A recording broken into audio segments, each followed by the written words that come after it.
eu vim aqui, na verdade, lembrando um pouco, relembrando do que a Dani falou sobre como ela acabou entrando como palestrante no Python Brasil, que foi através do PyLadies. Então, estou aqui através de outro PyLadies de Porto Alegre, desse ano, que a gente basicamente se juntou, como a gente sempre se junta, as meninas, e nas conversas do After, obviamente, depois de outro PyLadies, a gente acabou submetendo várias palestras. Então, é a minha primeira vez no PyLadies, e desculpa se eu falar demais ou ficar gaguejando, enfim. Mas, para me apresentar um pouco, estou atualmente tocando PyLadies Porto Alegre. Eu sou geminiana com ascendente em Gêmeos, então me desculpa, já peço desculpa a partir de agora, porque eu vou falar provavelmente muito. Vão ter que me tirar a força, eu acho, do palco. Eu sempre que posso estou metida com Jungle Girls do Rio Grande do Sul. Esse ano a gente teve muitos Jungle Girls do Rio Grande do Sul em várias cidades do interior, foi muito legal. Sou a mãe da vira-lata mais linda do mundo, chamada Bela. Eu não coloquei uma foto aqui, porque senão eu não ia conseguir passar o slide. Então, fui criada então à base de Zelda, Diablo 2 e FPS. FPS não é o que, né, da tela, é o jogo que a minha avó ensinou a jogar, enfim. E eu estou aqui basicamente fazendo que é a única coisa que eu sei fazer, que é o pouco que eu aprendo, eu sempre gosto de compartilhar. Eu não sou cientista de dados, por enquanto. Eu não sou física, eu sou desenvolvedora. Eu ainda estou terminando a minha graduação, mas eu estou aqui justamente para explicar o pouco que eu sei e, quem sabe, trazer mais pessoas para conseguir aprender e compartilhar junto comigo. Então, acho que todo mundo sabe um pouco do que é inteligência artificial, parte, ou já mexeu, ou já xingou alguma inteligência artificial, mesmo que não sabendo o que é inteligência artificial. A gente, acho que como no meio de TI, a gente sempre pensa em, queria fazer, né, sei lá, automatizar a minha casa, fazer reconhecimento não sei do que, sabe? Então, eu acho que a gente está muito ligado atualmente à inteligência artificial, apesar de ainda ser difícil para mim, porque tem muitos conceitos e é muito grande, é muito abrangente e é muito difícil de explicar em um tweet, para mim, pelo menos, o que é uma inteligência artificial. Eu vou tentar conversar um pouco sobre uma parte dela e da maneira que eu aprendi, que é de leiga, porque eu ainda sou leiga, eu ainda sou estudante, mas eu vou tentar explicar os conceitos que eu usei e as bibliotecas que eu usei para reconhecimento de palavras em português brasileiro e o porquê que é tão difícil e porquê que ainda está tão atrasado, porque a gente vê reconhecimento de palavras em inglês, principalmente em quase todos os lugares e aplicativos e sites, e, enfim, e em português não se tem muita coisa.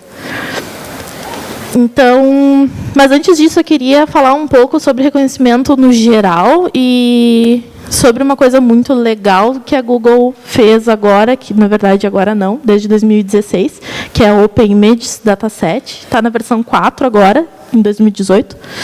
Mas eu trouxe um pouco sobre isso, que não tem nada a ver com reconhecimento de palavras, mas para explicar o quanto é importante, pelo menos ao meu ver, a comunidade está participando desse tipo de, enfim, treinamento, dataset, e conversar sobre isso, porque em 2016, a Google lançou essa plataforma, que era de imagens, plataforma aberta de imagens, e eles classificaram, dizem, eu realmente sou meio cética em relação a isso, mas dizem que eles classificaram os objetos na mão, o que eu não acredito nisso, para ter como base para a gente conseguir fazer um reconhecimento de imagens melhor, para que a comunidade conseguisse fazer isso. Então, agora, em 2018, eu coloquei aqueles milhões de links ali, porque eu quero depois compartilhar os slides com vocês. Mas, em 2018, foi lançada a versão 4, e está muito legal, está muito complexo, e realmente conseguiu evoluir muita coisa no reconhecimento de imagens. E algumas empresas fazem isso, porque ao meu ver, é legal para fomentar essa área, no caso, de reconhecimento de imagens. E deixa eu mostrar outro exemplo aqui também, que eu ouvi falar, que é a BIA, que é IA que o Bradesco está usando agora. Está no aplicativo do Bradesco, se eu não me engano. Na verdade, esse aplicativo, eu acho, se eu não me engano, eles começaram essa parceria do Bradesco com a IBM, com a IA Watson, começaram em 2014, se eu não me engano, a treinar essa inteligência artificial, porque queriam ensinar o Watson a falar português, a entender o que as pessoas estão falando em português. Desde 2014. Em 2014, o Bradesco colocou internamente a se treinar. Pessoas do próprio Bradesco, que trabalham no Bradesco, começaram a usar a IA, para que a IA tivesse mais conhecimento na nossa linguagem, né, na nossa língua, na verdade. Aqui tem, falando um pouco, a Kátia, que é a diretora da IBM. Ela fala um pouco da intenção que eles tinham em fazer, né, o português brasileiro e trabalhar com o banco. Fala aqui também que, antes de ensinar realmente português, tem algumas dúvidas e algumas coisas que eles queriam, que eles tinham como importante, que era justamente a parte de entender a cultura brasileira, entender a cultura regional brasileira, porque imagina, o Brasil é enorme, eu sou de Porto Alegre, estou aqui em Natal, meu sotaque é totalmente diferente, o sotaque de vocês, cada um tem um sotaque diferente, uma mistura de sotaques diferentes, gírias, expressões. Então, antes de qualquer coisa, a IBM entendeu que precisava entender um contexto regional do Brasil. E isso é muito complexo, porque o Brasil é muito grande. Então, essas duas grandes corporações, né, que é um banco e a IBM, conseguiram lançar o aplicativo agora, porque faz muitos anos que eles estão estudando e treinando essa inteligência artificial. E aqui ela fala que eles treinaram essa IA em 62 produtos, respondendo 283 mil questões por mês e com a certeza de 95%, que é justamente essa certeza que é muito difícil de conseguir, porque tem toda a informação por áudio, por língua humana, é muito difícil de se ter certeza. Eu também não tenho certeza, às vezes, do que as pessoas falam. Às vezes eu não escuto, às vezes tem ruído, às vezes tem ironia, e é muito difícil, eu não consigo entender ironia também. Enfim, tem N fatores que é muito difícil de ter certeza, e 95% é, tipo, muito massa. Falando um pouco de conceito, de novo, é muito difícil para mim falar sobre conceito de inteligência artificial, tá? Mas eu quis trazer aqui, na verdade, 2 livros que eu gosto muito, que eu não terminei de ler eles ainda, porque eu sou distraída, sou geminiana, então está difícil, mas é muito legal, que é a Bíblia, né, que é de inteligência artificial, que é esse aqui, que é um livro desse tamanho, assim, e tem capa azul e um negocinho de na frente. Mas, basicamente, nesse livro fala sobre, para conseguir explicar o conceito, ele separa a IA em 4 coisas, 4 categorias.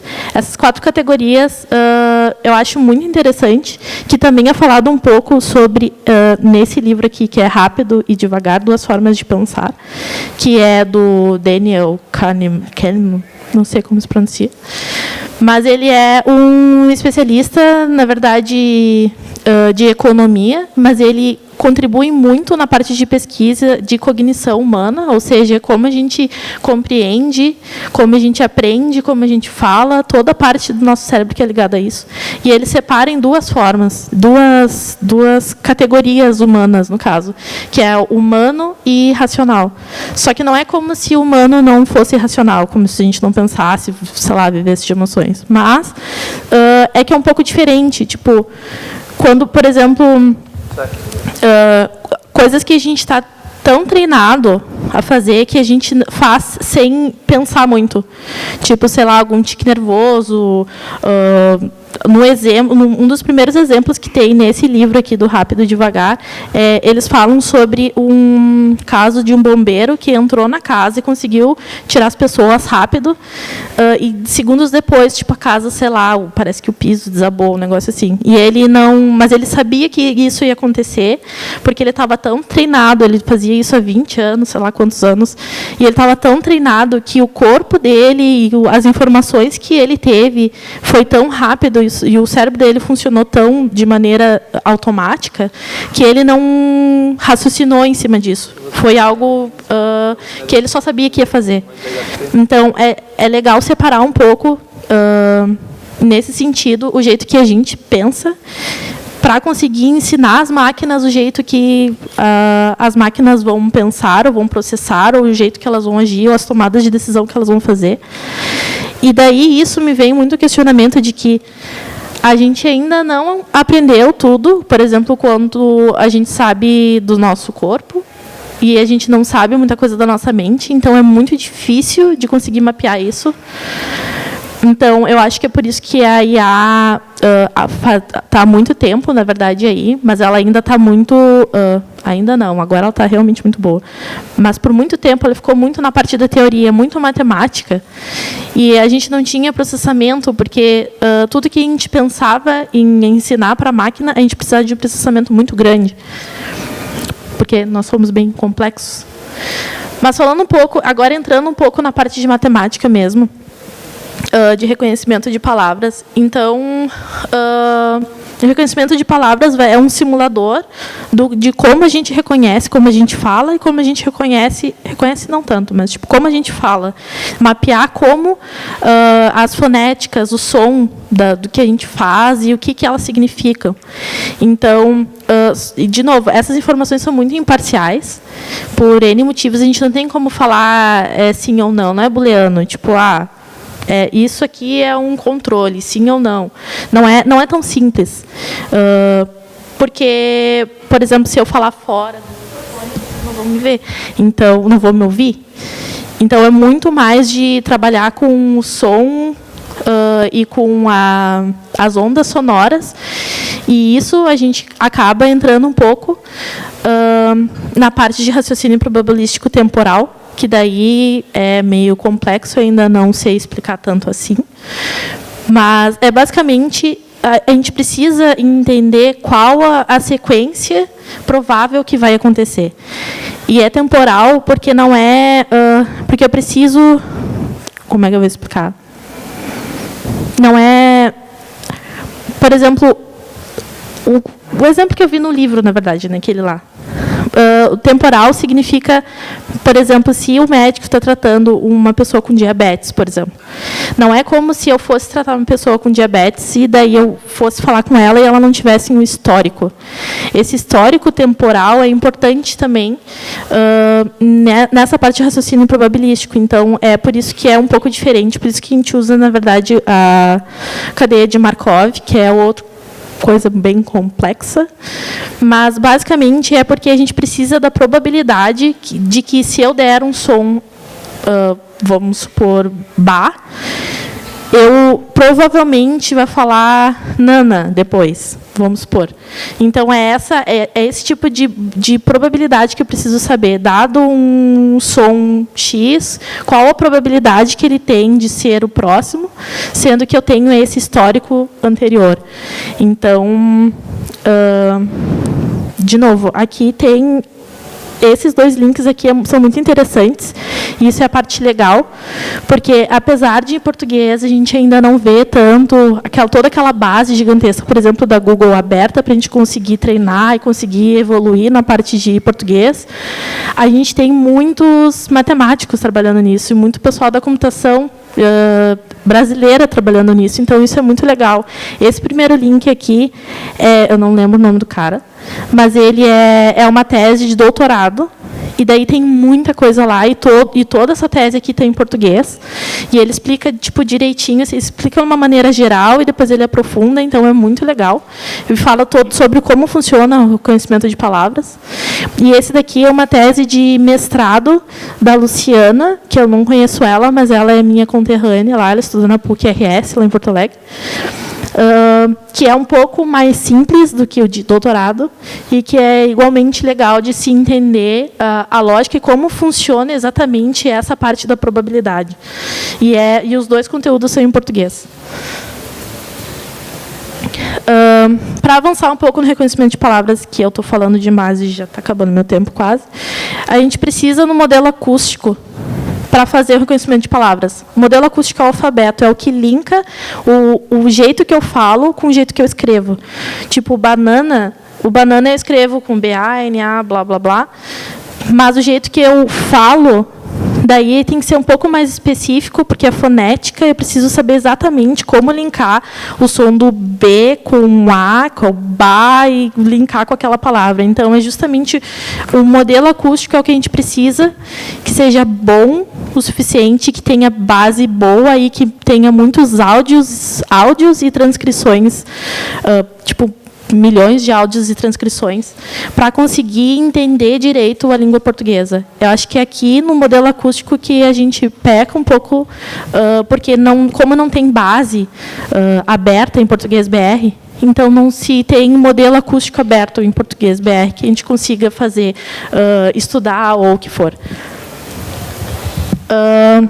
Aqui eu coloquei o link do que eu gosto de usar, o único, na verdade, que eu usei. Se alguém, por favor, conhece algum modelo acústico em português brasileiro, por favor, me pinga. Sério, sei lá, eu pago um café, porque é realmente difícil de achar isso. E é muito maravilhoso, apesar de ter muitas falhas também, porque, de novo, é um grupo do Pará, e é um grupo pequeno, já foi maior, e agora está, acho que, reduzido. Eu acompanho eles desde 2009, na verdade. Eu ainda não mandei um oi, tudo bem, eu existo. Mas 64 mil palavras é muito pouco. Então, o reconhecimento que se tem com esse modelo acústico, que é disponível, que é livre, que está lá no site, se vocês entrarem ali, dá para baixar o modelo, é bem legal. Tem aplicações já completas e tem o modelo, tem todas as fonéticas, os dicionários, tudo que é preciso para treinar também. Então, se vocês quiserem treinar e, enfim, reconhecimento de palavras também, ou só usar o deles, está tudo no site. O motor de reconhecimento é justamente o que usa o modelo acústico, que é o que liga as palavras dos fonemas, né? E faz, na verdade, ele descodifica, né, para reconhecer o vocabulário, esse grande vocabulário. E daí, esse cara é que usa aquele modelo lá da probabilidade que eu falei, que é o de a cadeia de Markov lá. Na verdade, é o motor que faz o milagre. Eu já usei o Julius bastante, em 2009, na verdade, e, para mim, é o melhor, assim, até agora. Ele é open source, se eu não me engano, é de uma equipe do Japão. E deixa eu ver. Tá. E também tem a nossa biblioteca de reconhecimento de palavras no Python. Infelizmente, não tem o meu querido Julius aqui. Fico muito triste. Quem sabe a gente mande um PRzinho lá, né? Vai que aceita. Mas tem outras coisas, tem todos esses outros APIs, que são cada API daqui é um motor diferente. O da IBM é aquele que eu falei, né? Só que, assim, todos eles têm suas limitações para se usar free. Então, provavelmente, a gente vai falar 2 vezes lá e daqui a pouco vai chegar um boleto na nossa casa. Mas são legais, principalmente da Google, é muito legal, esse segundo aqui. É muito legal de testar, só que todos eles têm todos os conteúdos em inglês. É muito difícil de achar em português. Eu não consegui não consegui achar um repositório, um lugar que tenha explicado direitinho como funciona, mas em inglês é bem tranquilo de se usar. Se vocês quiserem, fazer em inglês mesmo para ver como funciona o reconhecimento de palavras, é só entrar aqui, vai lá dar um bip ai meu Deus, Pipistal lá. E é muito tranquilo de usar. Essa documentação aqui também é uma que eu peguei um tutorialzinho muito massa e é muito fácil de se usar. Tá. Então, em resumo, português brasileiro não tem tanto recurso, isso é ruim. Não tem aqueles dados abertos lá do Google que eu mostrei das imagens. Aquilo lá tem 9 milhões de imagens para a gente acessar e para a gente treinar e para a gente fazer o que a gente quiser com o modelo que eles têm, com as imagens que eles têm. Então, a gente tem 9 milhões de jeitos e de base para conseguir treinar os nossos modelos. E, em português, a gente tem 60 e poucos mil. 64 mil de reconhecimento de palavras. Então, é muito pouco. A gente precisaria, no mínimo, de 1 milhão, sei lá, de texto, transcrição, de áudio e transcrição. Então, a gente não tem domínio público livre disso. Tem várias teses e mestrados sobre isso, então é legal. A parte de matemática é legal de estudar. Eu estou estudando e, quem sabe, um dia consigo ser didática o suficiente para mostrar mais coisas na próxima vez. E eu realmente acredito que a comunidade é muito importante para a gente conseguir avançar essa parte da IA. E é por isso que eu estou aqui, na verdade, para convidar todo mundo a sair reconhecendo palavras por aí. E é isso. Obrigada. Qualquer coisa aqui está meu e-mail, me procurem. O spoiler, obviamente, né, lá do trampo, né, mandaram eu fazer isso, então. Né. Temos vagas de data, temos várias vagas, na verdade, mas de data science e tudo mais, tem bastante coisa também. Então, qualquer coisa é nos procurar. E eu acho que é isso. Obrigada e desculpa falar tanto. Muito obrigado, Andressa.